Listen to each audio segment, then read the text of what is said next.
What do you do when all hope is lost? What do you do when the thing you were hoping on, the thing you were banking on, that last chance you were given, that thing that last push that you had, what do you do when none of it works?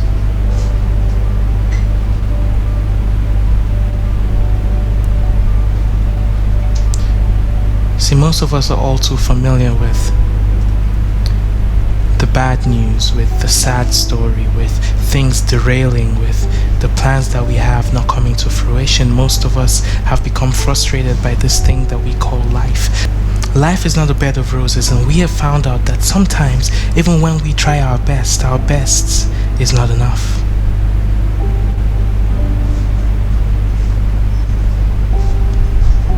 We live in a time where just because you hope something happens doesn't mean it's gonna happen. We live in a time where it sometimes looks like the evil people, it sometimes looks like the people who disregard God, it sometimes looks like the people who don't have the fear of God in them, the atheists, the people who challenge the existence of God, the people that disregard the rules of God, the laws of God. It looks like we live in a time where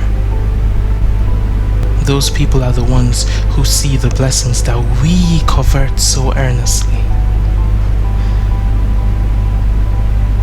And so because of this, a lot of us feel bad, a lot of us feel downcast, a lot of us have our moods plunged, a lot of us carry long faces around because our hope has been deferred. Even the Bible says hope deferred makes the heart sick. What do you do when all you have has been taken away from you?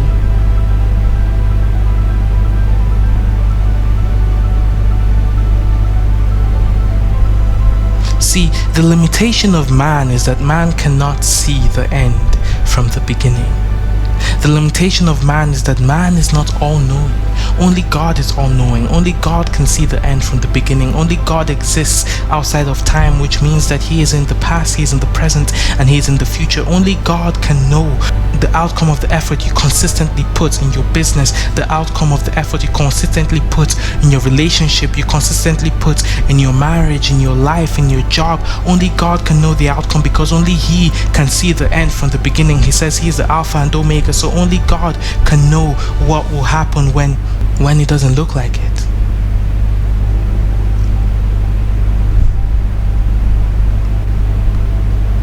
See, God said that He will make a way in the wilderness, and He will cause springs of water to burst out in the desert. Just because it seems like you have reached rock bottom does not mean it's over yet.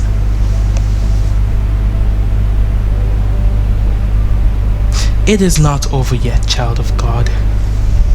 You may have failed, you may have made the wrong decisions, you may have put everything you had into one business and it crashed, you may have been diligent, you may have done everything the way you were supposed to do and it didn't work out, but that's okay, because this is not the end.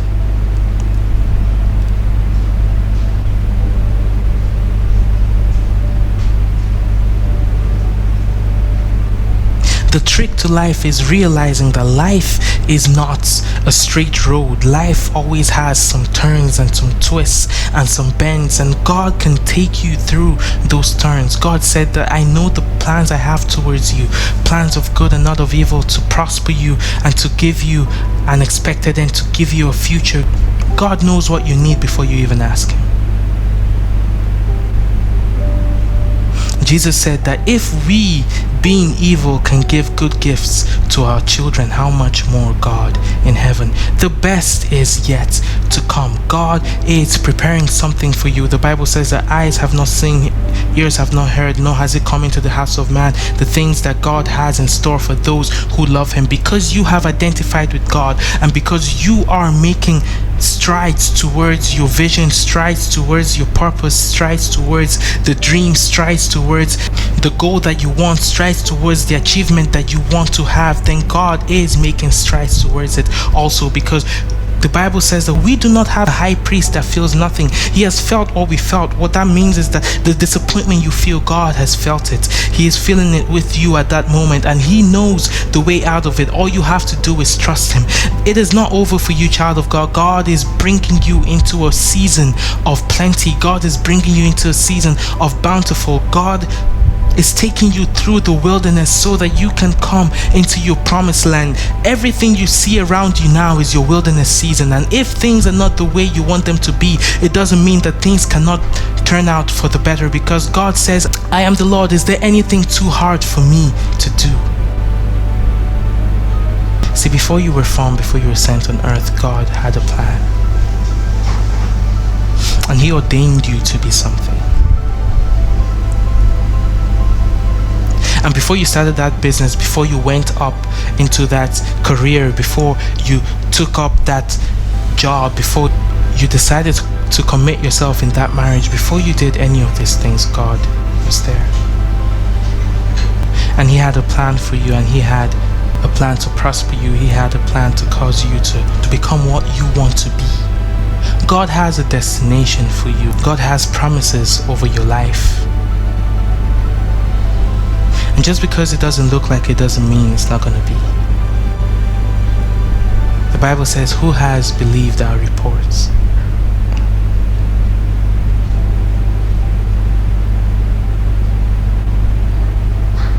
Jesus said that if a man wants to build a house, wouldn't he sit down to count the costs to make sure that he will be able to finish it before he builds it?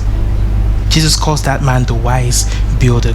God is wisdom personified. God is wisdom. There is no wisdom higher than the wisdom of God. So if God has sent you on earth, then be sure that He has made plans for everything that you need. God can take care of you. The best is yet to come. Do not give up hope.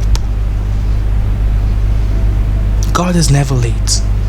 Sometimes it's in the 11th hour that God shows up. Sometimes it's when all hope has been lost that God shows up.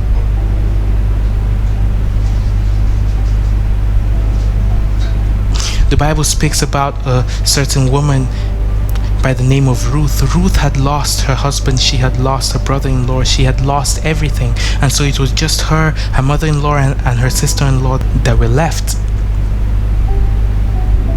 And so when she took that step to stay with Naomi, when she took that step to not leave her, God rewarded her for her kindness, and God showed her that the best was yet to come. What have you lost that God cannot replace? What have you lost that God cannot give you back 100-fold? Speaking about Job, the Bible says that Job had lost everything in a day. And yet he believed in God because he knew that God had a plan. And at the end of the book of Job, the Bible says that Job got everything back in excess. Job got everything back, even more than he had lost. What have you lost that you think God cannot give you back? What have you lost that you think God cannot recover for you? What have you lost that you think God cannot redeem? Child of God, chin up. The best is yet to come. Believe in God, and He will lead you to your promised land. Hey, thanks for watching. Please subscribe to this channel so that you don't miss out any of the new videos we're going to be putting out. Like this video and share it with your friends and family and other people that you think would benefit from this video. Growth Addict. Grow your faith.